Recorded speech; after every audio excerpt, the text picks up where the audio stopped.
Are you guys excited?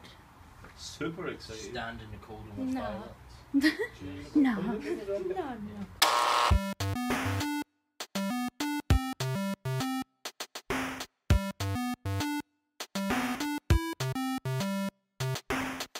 Well, it was that time of year where men, women and small children celebrate the time Britain burned a man on fire for trying to blow up Parliament. Yep, Guy Fawkes Night. We headed off to Glasgow Green.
Well, allow me to paint a picture. After spending some of our money and time out in the freezing cold, we all followed Kate back to her favourite bar and sat together for a drink.